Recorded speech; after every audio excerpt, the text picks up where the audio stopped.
composer's heart. Hence, Lucifer did not forfeit his ministry. He corrupted it. It's corruption in his heart. It's confusion in his heart. Today, it is one of the master weapons which Satan is using to draw people away from the Lord Jesus Christ. He knows the power of music. Satan knows the power of music. Next slide. Okay, studies have been done to relate how certain characteristics of music invoke certain emotions. Have any of you guys ever had certain kind of music to invoke a certain situation? Let's say you're going to go on a nice little date. You want to play something nice and smooth for that lady or that individual. You put music in for that type of situation, right? If you're ready to play a football game or a basketball game, you're getting ready to go play something to get you pumped up, right? Because a certain music would then dictate your emotion. And so we have scientists and different individuals and also psychologists have found that tie, the link between music and emotion. And so it shows that the studies have shown that the characteristics invoke certain emotions. And so it's amazing how if you play a song that has subliminal or just straight outward song, because he had a song out there now that says, what is it? We Invented Sex, you know the song? See, someone was singing it. Somebody know that song. We Invented Sex, something like that. So some songs are not subliminal, and some songs are straight out there. And so what they is blatantly giving you a message to invoke a certain kind of action. Aristotle says music directly represents the passion or states of the soul. Gentleness, anger, courage, temperance. If one listens to the wrong kind of music, he will become the wrong kind of person. And there are actual studies, there are actual cases of this.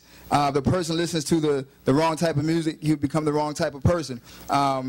It was I don't know how many of you remember the song by Eminem when he talked about the stand. And a couple of weeks after that, there was a murder that happened. I don't know if you remember this. This was in the news and everything. When a man he murdered his baby, he murdered his daughter and his wife. And he said that while he was in this rage, he had just finished listening to that song by Eminem. And he said after he came to, he didn't know what happened. So we're also going to get, that's also a type of possession also, but that's a prime example of listening to how the emotional being of a music can affect the person and have them doing something that they don't even know that they're doing. You got a brain specialist, Dr. Pellegrino. He says that music has the uncanny power to trigger a flood of human emotions and images that have the ability to spontaneously produce very powerful changes in emotional states. The very first thing that we do when we're going through a tough time is we're going to play the most sad or depressive song to try to get us through. That's what we do. I don't know. We have a wide range of ages, but I'm pretty sure that you might have played this group, when you were upset, and you kind of kept feeding your emotions because they were speaking to you and trying to guide you, trying to give you comfort about that situation. But rather than sometimes, if you keep listening to that music, they were actually keeping you into more depression. My Lord. So I mean, if you're already heartbroken, you want to listen to someone who was talking about they were heartbroken, so now you're more heartbroken because you're upset of yourself and you're upset about what they're going through. Like the whole world is messing up. And so it was feeding the emotions of an individual. The research has also shown that Illuminati has been known for the millennia of the power of unconscious and the super conscious mind. Very important. Very important to realize that. This is just building our case here. But she said the research has shown that the Illuminati have known for millennia of the power of the unconscious and superconscious mind. Subliminal sound and graphics have a massive impact on your day-to-day life, whether you notice it or not. Music activates nearly every region of the brain. How many of you have been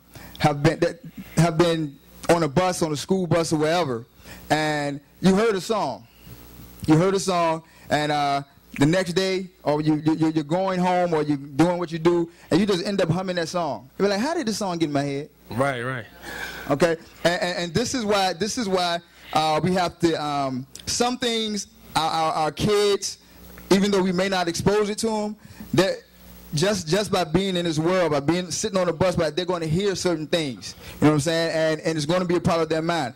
But that's because the subliminal sound and graphics, even with videos and TV, movies, things of that sort, they have a massive impact on your day-to-day life, whether you notice it or not. And once again, music activates nearly every region of the brain. And that's so very key. And a lot of times, like when you're dealing with subliminal, sometimes they say, you might even hear research that say subliminal messages do not work.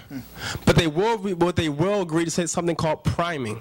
Priming is a concept where they would give you a list of words. Like if I say car broke down, music, date, broken heart, cheater. You have different experiences that pop when I say certain words to you. And so it triggers you in that realm. The thing about the brain is that when you see new information, brain cells are triggered and they're always firing. Okay? And something we have, I don't know if I'm going to say this now, we're going to say it for you later, but I'm going to say it now because we're dealing with the region of the brain. You see it in the brain. We have smaller brain cells called a neuron. Okay? And they had a study something called mirror neurons. Okay, some called mirror neurons. And what they were doing was they had this great study, it was very proven to be correct, is that when you watch a movie, like a sad movie, you might go check out a little chick flick or some kind of movie, and then you find yourself getting really emotional because you feel like you're the actual girl in the movie, and you begin to get all teary-eyed, and you start crying, and then someone's tapping you, like, why are you crying, girl, why are you crying? Because I'm in the movie, and so you begin to feel the emotion of that character, right? Or let's say you we had a Super Bowl, and you're into the game. You're into the game, and someone's screaming like, "Oh, Drew, just you feel like it." Or somebody gets hit, you feel the hit, go, "Oh, wow, wow, wow!" You begin to feel the emotion. Now you're sitting in your living room, you're sitting in your chair, you're on the couch, and you haven't felt a thing. But your brain cells are triggering these actions. Now, what am I saying in this? The studies have said, the psychologists have said, that just by seeing it, you're doing it at the same time. And so what the interesting thing was they had a study where they had the individuals, they had them going on throughout the different things. They played a game or something like that, and then they took them away from the game. And they were not in front of the TV at all, but they heard the sound. And they had these, they had the little, we call them like, what do they call it? A little thing that they had plugged to their head, like electrodes. And so they had electrodes, and they were studying their brain waves. And they had, even when they heard the sound of it, they were triggering it exact as if they were actually watching it and playing in the game. So what am I saying to you? What I'm saying is that even by watching something, it's almost like you're almost doing it. Why do you think some people go and see, and I hate to say this, but why do some people go to different pornography shops? And they can see it and feel like they're almost doing it. And so it feeds the brain, and it begins to, there's something called mirror neurons that are flashing to make it feel like you're actually doing it. They want to actually feel it. That's why we watch these different things. We want to actually feel like we're in the game. We want to feel like we're into that movie. We want to feel the emotions of that individual because we actually feel like we're actually doing it ourselves. So you have to be very, very careful of what you see because it's affecting the inside of your body. Jesus says this, that the eye is the light of your body. He says if your eye is filled with light, then your body is filled with light. But he said if you're looking at your eye is taken in darkness, or if you're taking these things, your body is filled with darkness as well. And so what you're seeing, you will find yourself either reacting to it, either subconsciously or consciously. And just to sum up everything that we've just said about the revelation of music, to sum it up, you see that some songs are cleverly made to affect your brain waves and release dopamine, which is one of the neurotransmitters that essentially make you feel good. Right. And we also see that music can paint a picture. Pictures of storms, war, danger, turmoil, trust, love, or peace. But music may be used to describe beauty and harmony or to debase. The one thing by which we are to judge music is by the fruits of the Spirit and the fruits that it produces in the realm of emotions.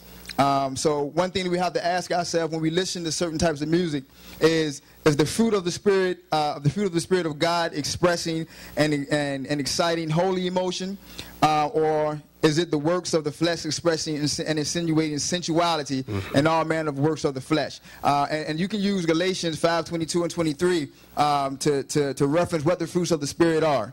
So when you listen to music, what type of emotions are you feeling?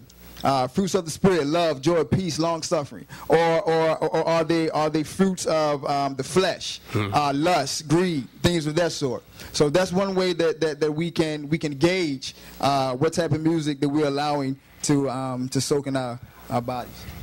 Okay, we'll go to the next slide. Okay, we're going to pick up the speed a little bit, and it says symbolism. We're going to deal with symbolism in the music, in the actual music